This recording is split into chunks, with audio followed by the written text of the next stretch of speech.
Hi, my name is Ann Sermons Gillis, and I'm coming to you today for another episode of Meet the Members. Now, these are the members of Unity of North Charleston, and this one has been a member from the very beginning. We're very excited to have a special guest this morning. I want to welcome Connie Lewis. Connie, welcome. Hi, how are you guys this morning?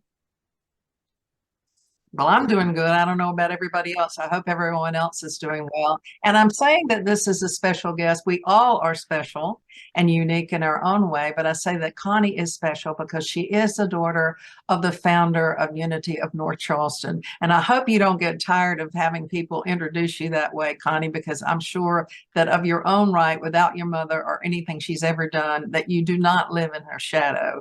So we're glad to learn a little bit about you. And of course, I think I'll ask you a little bit about the beginning of Unity Church as well. So let's get started. Where were you born? In Detroit. I was born in Detroit, Michigan. My mother too. Okay, and so you obviously live in the Charleston area now. What Mhm. brought you here? Well, I came to visit my mother, and I visited her all along, but in 2010, when I came to visit, she seemed to be getting a little less able to be all the way here with nobody in the family here. So I decided to retire a little early. I retired about a year and a half early from my job in Detroit. I was a 911 operator and a 911 supervisor. And I moved here. I started coming here 3 months out of the year in 2010, 2011. And in 2013, I moved here completely. So I moved in with my mother completely in 2013. Okay, and That's what brought me here. okay, and what area of Charleston do you live in now? Okay, so I live in my mother's house. My mother had I guess you call them condo, not a condo, townhouse. So I live in my mother's townhouse, and I'm in North Charleston off of Dorchester Road near the base over here.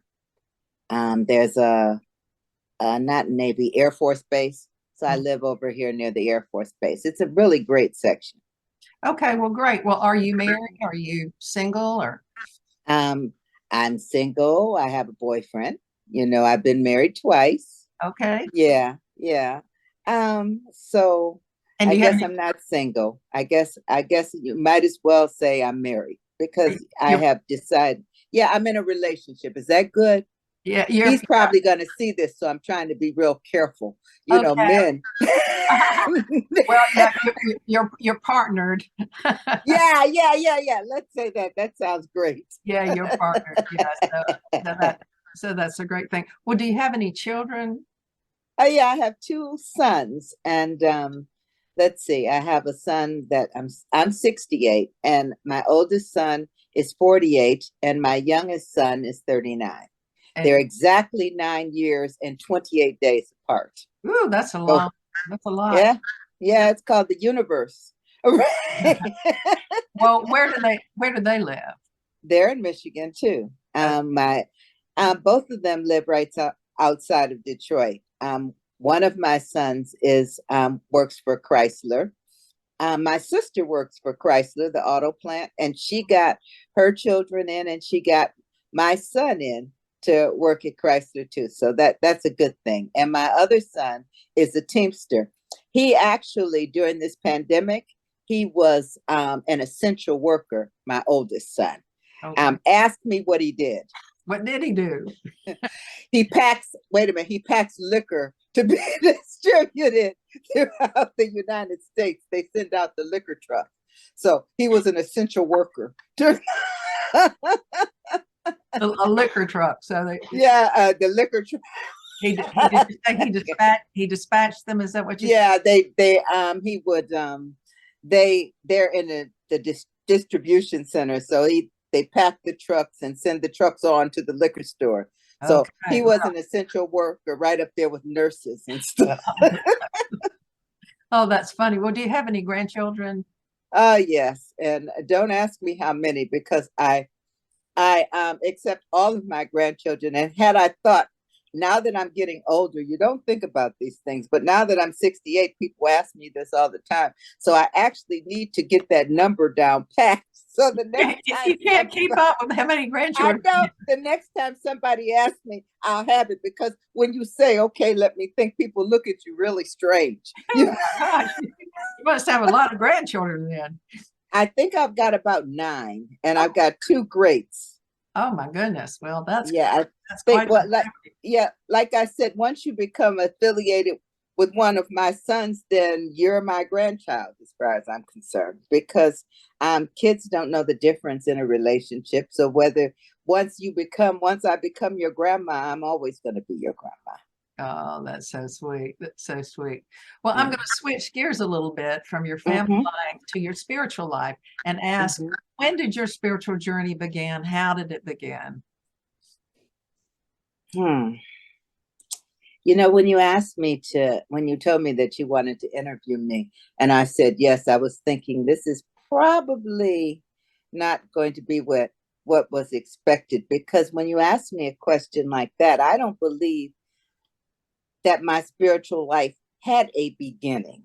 I It love isn't something that I had to do. I've always been a part of God, because we all are. So it's not like, at some point I turned the light on. This is something that's always been. So when people ask me this kind of question, it's kind of difficult for me.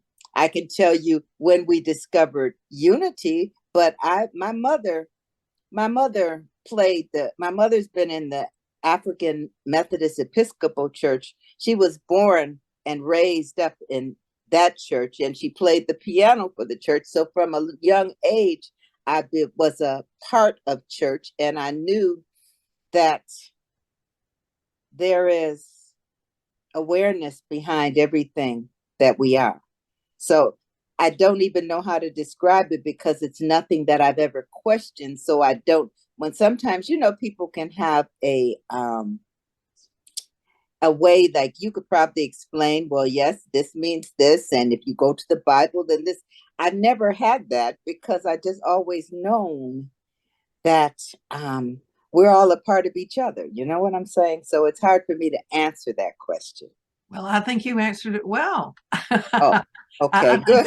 I think you did a perfect job, and it's wonderful. And it's not the way that people usually answer it, but I think that it's a beautiful answer. And I thank you, because knowing that you've always felt yourself in the pulse of God and as a part of the heart of God is wonderful. So you didn't have to really seek. You didn't have a beginning point for your No. spiritual journey. You just always knew the presence was there, and you were a part of that presence. That is lovely. That is, let me bow to that. I love that. That's Yeah, really, and I'm not to say that I have this Pollyannish view, like everything is going to be okay, because things have happened, But I just know that there is an awareness and a love behind this space that we are here on Earth is just a small part of the whole entire universe. Our universe itself can fit inside of, there's zillions out there, so it's not.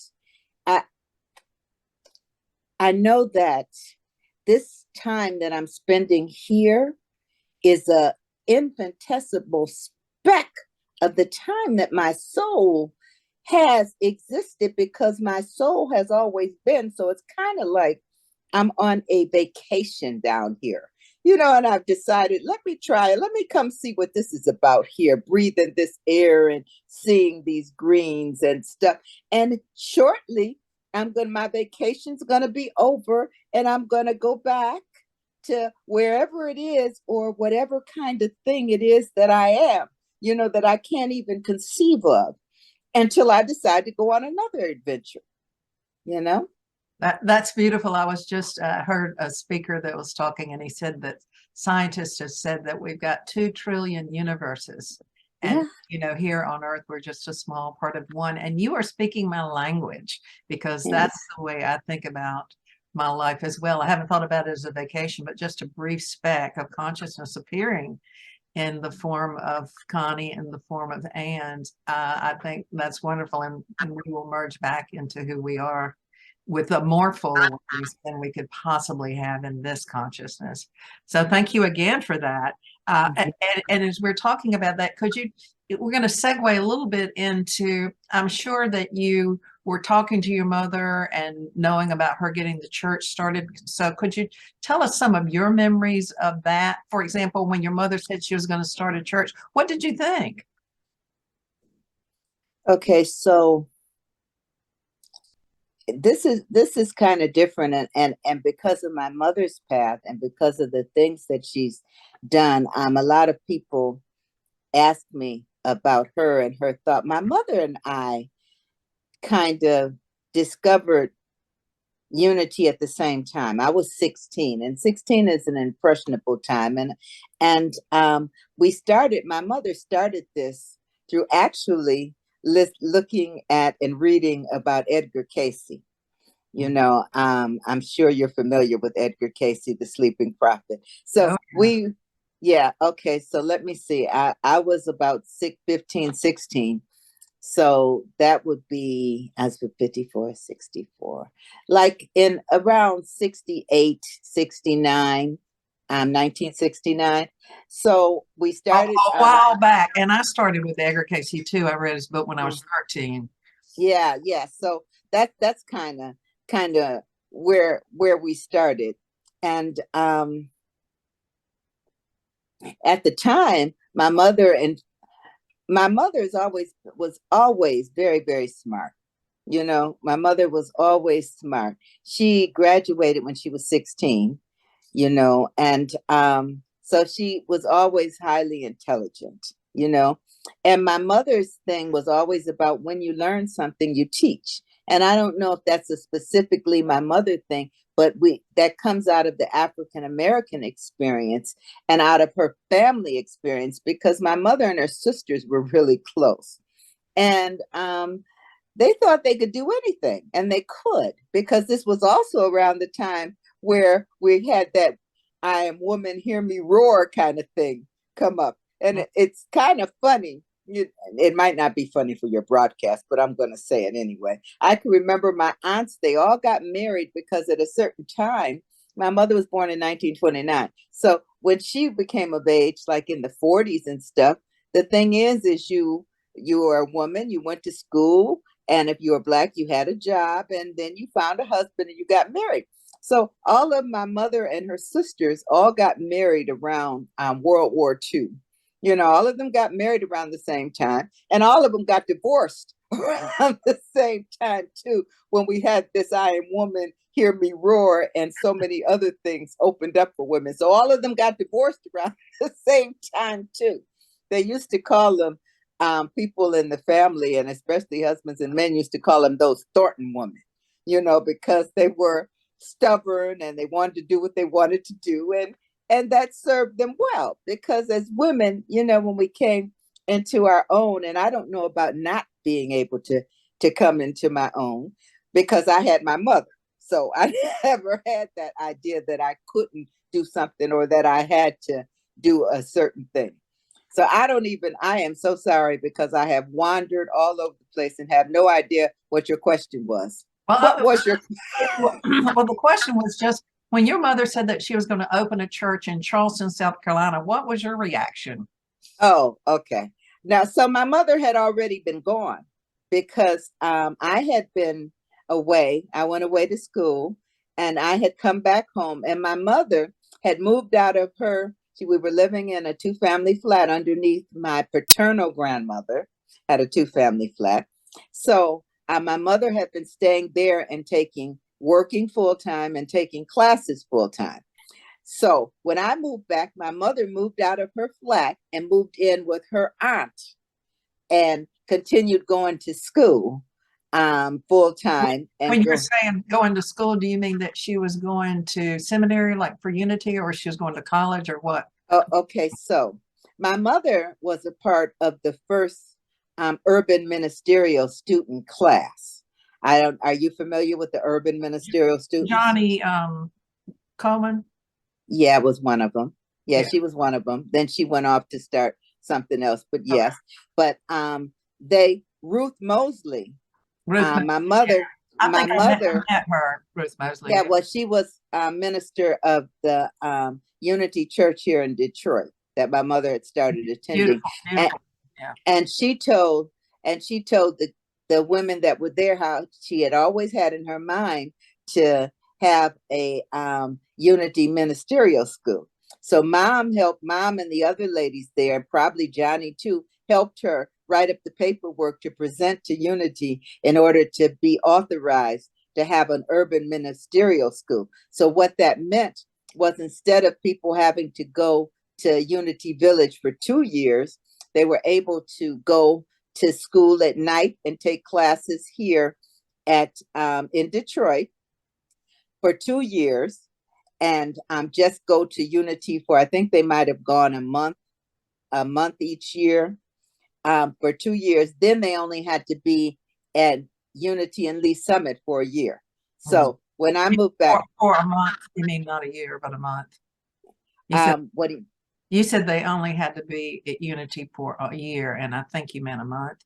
okay, no, I mean, while during the 2 year period, they went to Unity for maybe 2 weeks, maybe 4 weeks, Uh-huh. each of those years. But then they still had to go to Unity Village and stay for the school for one complete school year. Okay. So instead of going to Unity 2 years and having to not work and stuff because nobody could afford that, Right. they were able to go to Wayne State University and take classes at night to fulfill some of the classes that they needed. They had ministerial studies there, and then they only had to go to Unity to Missouri for 1 year. Mm. So that was something that they were able to save money to do, you know. So that was a good thing. So my mother had already been gone, you know, because she had been over my aunt's house, and I was grown at that point. It was probably a little harder on my sisters than it was on me, because when my mother was ordained a minister, she had already been gone. This started like in about, it's the whole thing started in like 77, 78, when she started taking the classes and going that 2 years. And then she was away at Unity Village like 1982, like 1982. And I know this because my first son was born, my second son was born in 83. And I remember going up to Unity Village in August of 83.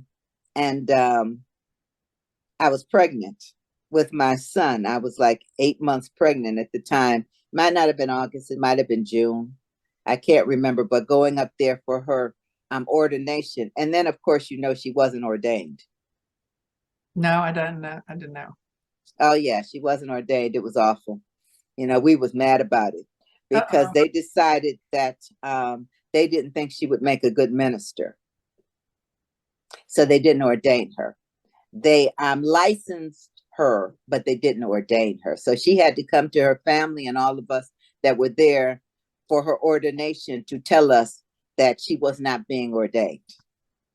Yeah, yeah, yeah. And I said, you have her obituary. Do you have my mother's obituary?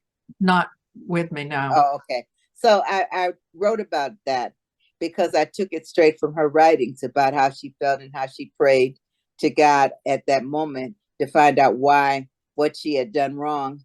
And the thing that came to her mind, she said, was humility, because she had always been able to do everything that she had set her mind to do. The only thing at that point, up to that point, that she had failed in, she said, was in her marriage. So she decided she was going to seek for humility. And in any event, she went back because she had started, they had asked her to come to Unity to start the church here in North Charleston. She came, and the next year, she had to go back, and they not only ordained her, but asked her to be a part of their committee that, Oh, oh yeah. my gosh. Well, I'll just have to tell you that I applied in 1981 to the Unity Ministerial School to enter seminary, and I had done the classes, and I had done, I had like in my local church, and I had taught in Unity and everything, and Mhm. I was turned down. to enter Mm-hmm. seminary. And the reason that I was turned down, because this is something nobody ever told me, was that if you were divorced within a year, you couldn't enter seminary. You had to be divorced at least a year. And I had not been divorced for a year, but it really, I had worked for a long time to get to that place. I had gone back and gotten my 4-year degree and everything to be a minister and continued education. It was a 6-year process. And so when I got turned down, it was a real, yeah, and of course it all worked out and I got ordained somewhere else. But it was a real shocker for me. But so I can identify with where she was with that. So when I'm listening to you say that, I don't let me just kind of break away here for a minute, because here's the thing that my mother was talking about, and that I believe, and for you too, that my mother gained more from the fact that they did not ordain her than she ever would have gotten had they done that. And because my mother had said that had she come to Charleston with the idea, if you've never not gotten something that you want, you can kind of counsel someone and you can talk to them and stuff and you can hear them. But to actually have felt this feeling and fought through it brings you to a different space. So I think that's what makes my mother different. And that's probably what makes you different too, because it wasn't meant for you to do that. It was meant for you to have this particular hardship, because the fact of the matter is you designed this life that you're living prior to the time you arrived here on earth, because we're not souls that just willy-nilly fell into some stuff. We determined that we wanted to be here in this space and in this time to experience certain things, because we are souls and we are all knowing and all seeing. But then we had to draw a curtain over part of what we knew in order to have this experience. It's kind of like we are the maker of the Monopoly game, but in order to play it and enjoy it, we've got to forget all of the things that we know about it in order to just play the game. So this is what I feel like our life here. And I kind of think my mother does too, because there aren't any things that happen that aren't necessarily supposed to happen, because we knew, because time is not like linear. So we knew what was going to happen in this lifetime before we picked it. But then we had to make ourselves forget, because if we didn't, we wouldn't be having an experience. Because if I know everything, it's kind of like, if I want to enjoy the movie, I need to forget everything that happens every other second, or I'm not going to have the same fun as I would have if I had never seen it. Yeah, that's a good way. That makes any sense. Oh yeah, absolutely. I love that. Well, sometimes hindsight, it's easy to see the benefits in hindsight, but when we're going through something, sometimes it is more difficult. But I do have a name for what you're talking about, and I call it the supreme okayness. And that is that everything is really okay. We may not see it in the moment, but the supreme okayness just permeates everything, every action, reaction, and every part of life. And that's how I describe the process that you're talking about. That's really great. Well, that may be of a question. The next question I was going to ask you is, what is your philosophy and of life? And that may be what you just said. Is there any more you'd like to add to that? Yeah, when I talk about this, I'm not saying that the experiences that I'm having are not going to be painful, because they are. I'm not saying that at some point, but what I am saying and what I do is, I don't know if you've ever had this feeling where your emotional response to something is outside of what you would, you feel more emotional about something than you thought you would, or something like that. Absolutely. So what I do in those times is, and I mentor a couple of ladies, because I'm in recovery. So I mentor a couple of women, and what I tell them, and some things that we have tried, is what I call dangling, which is just laying back when something like this happens and saying to myself, have I ever felt this way before? Because a lot of times when I'm having an experience in the now and I seem to be having a reaction to it that is more than what the experience should allow, or it's something I can't change or something, then if I say to myself, have I ever felt this way before? Something will rise up in my consciousness about something entirely different, that this emotion is arising up and this event is happening in order to call me back to another space in my life that I kind of needed to heal, that's rising up to be healed. So a lot of the things that happen, some things that happen that we allow ourselves to be a part of, because it's not like, I'm not saying that I know and I'm like, well, okay, I'm godly and blah, not because I'm not like that. I get mad. I'm currently going through a situation where what I'm learning is that I have this idea of saving the world, saving the people around me. I'm going to, if you need something, oh, I got that. I can do that. That's not my job. So I'm going through a space where I've done that. I've stepped out of myself and into someone else's learning experience to give them something to fix them. And it's blown up in my face, and they weren't appreciative, and I'm mad about it. Well, the reality is in everything that I'm in every kind of interaction that I have with someone else, each of us has a lesson. And their lesson is not my lesson. My lesson is not their lesson. So my lesson from this is to stop butting in where it's not my job. My job is to live my life and to be receptive and to be able to listen, not to fix, because other people are not broken. So How's that going for you? I'm mad as hell a lot.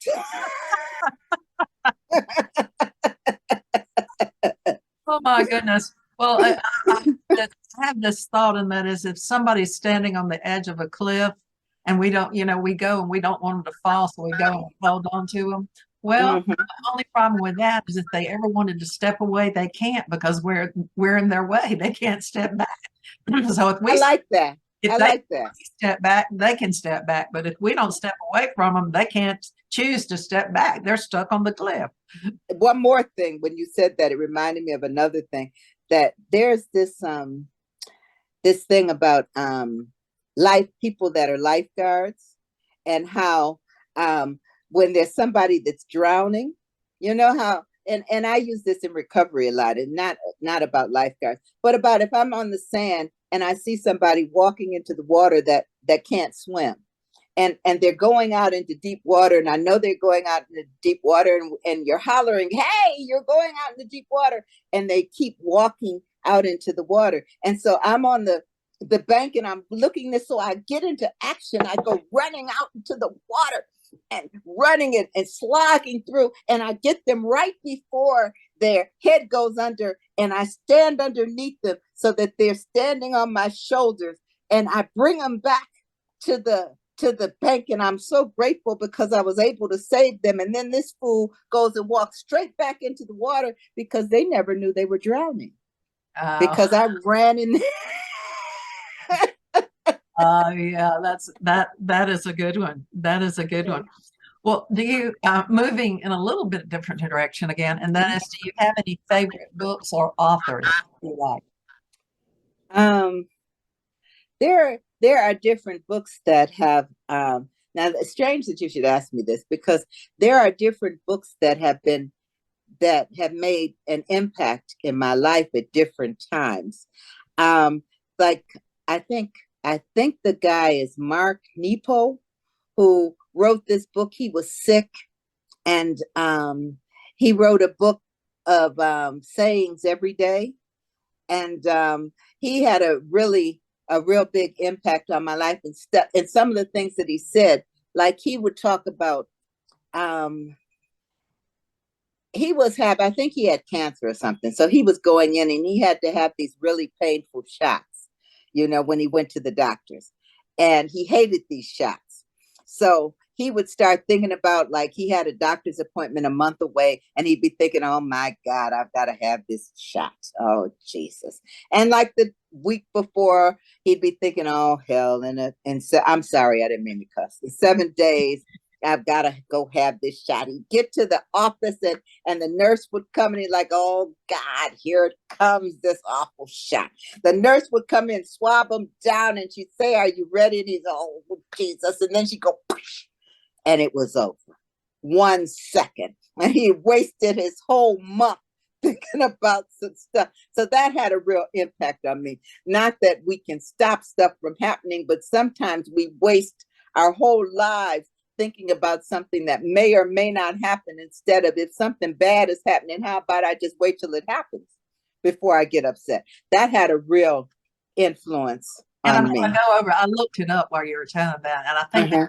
Mark, Nepo, is that who it was? I think so. Yeah. Yeah, Uh-huh. in case anybody's interested in getting one of his books.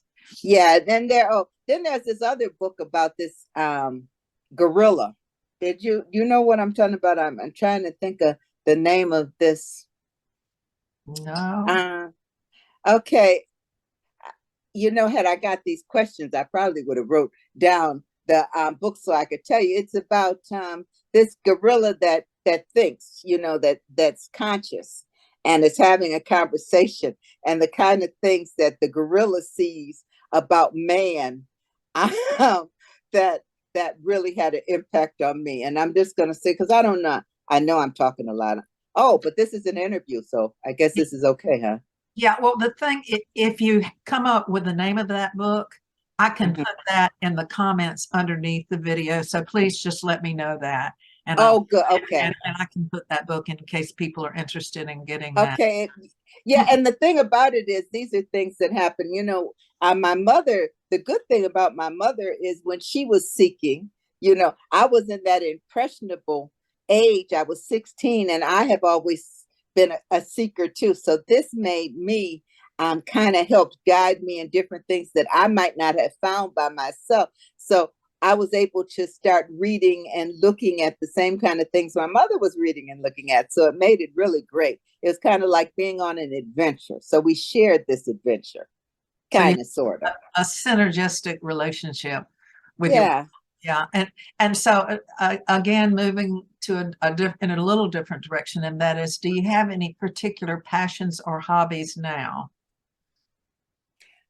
Well, that kind of stuff changes. And it's strange that you should mention that, because I feel like I'm now in another period of transition, because I think and I've been thinking about my life, and in terms of how I seem to be following behind in my mother's footsteps. A lot of things that my mother, like, I'm in my mother's house. When I came back from New York to Detroit, I was in my mother's house, only in a different way. So when I came here, my mother and I were friends.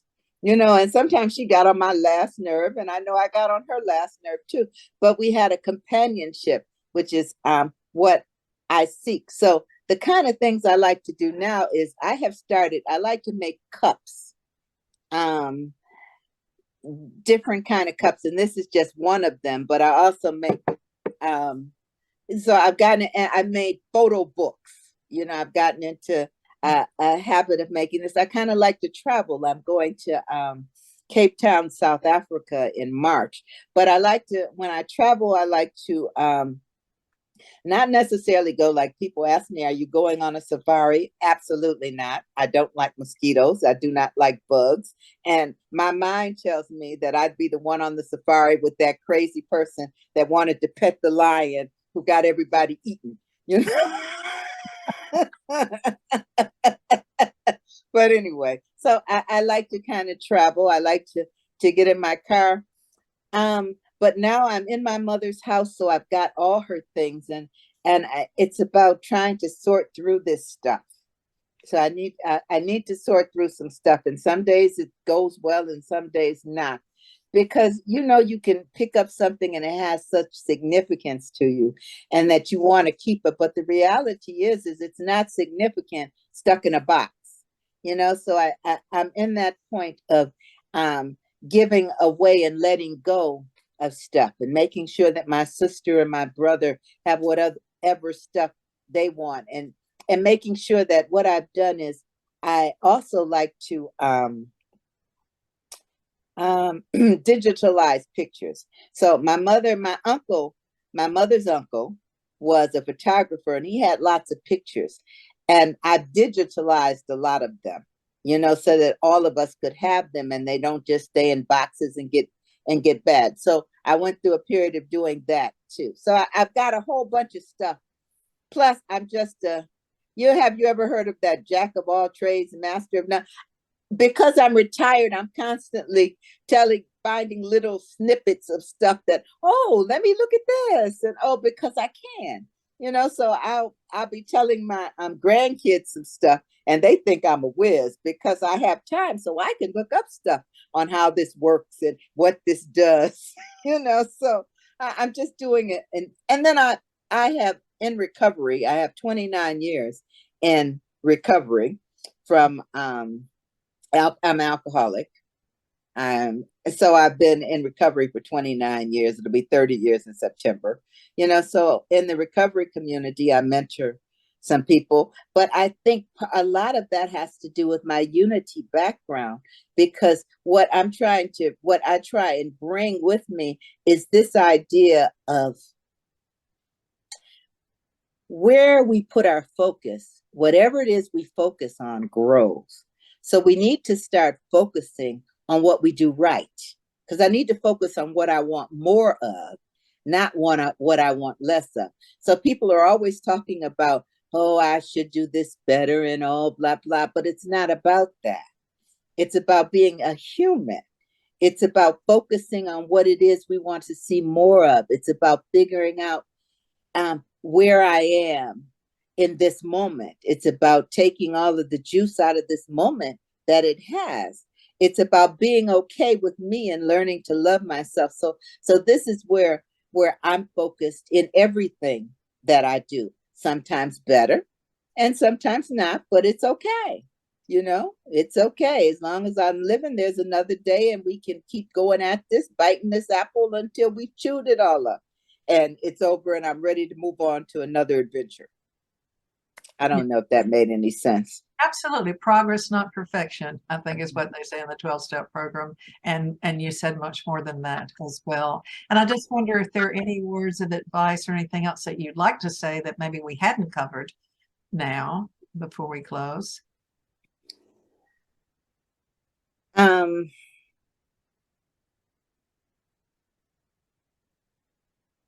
It's just, I'm just trying to get to the point where people recognize what I call myself, and I was trying to figure out what it is that I do, and I call myself a reframer. And I think that if we are able as human beings to be reframers, that we would be much further along. And when I say reframe, I mean to take whatever it is that we're in, whatever kind of situation or thing that we're in, and see what we can do, what is this teaching us, and learn whatever that lesson is, so that we don't have to face this particular set, because life keeps giving us the lesson, that our lesson, until we learn it. And once we learn it, then it's no longer an issue. So if we find ourselves, if we find ourselves in a particular predicament, the thing that I have learned is things generally get worse. And when I know things are at their absolute worst, then take heart. Because the thing that I have found in my life, and other people may find this too, is when it gets absolutely worse, then you're right about to have a breakthrough. Just when you think, especially, when you're trying to change something and you know that you're doing this same stupid thing again, and you said you weren't going to do it, and here you are. Well, right then and there is generally when you're about to turn the corner. If we don't get so down on ourselves about being in that spot, that we don't recognize that every time we're in that same spot, it's getting better, kind of like having a headache. When you have a headache and it's really, really bad and you think it's never going to go away, and then an hour later you look up and the headache is gone. Well, it didn't just suddenly disappear. It was getting incrementally better, but we didn't realize it until it was all the way gone. So that's the only thing that I'd like to leave, telling you that it's okay. Wherever it is that you are, you're probably a lot better than you were years or months or moments ago. Yeah, because we change. Yeah, the dark night of the soul doesn't stay, but it does seem to create a lot of breakthroughs for people. Yes. It Yeah. absolutely does. Well, I want to thank you so much, Connie, for being with us today. And I hope you have a wonderful trip to, you said South Africa. Yeah. Yeah. I'm going to Cape Town in March. Yeah, that sounds wonderful. Again, thank you so much. Thank you. Take care.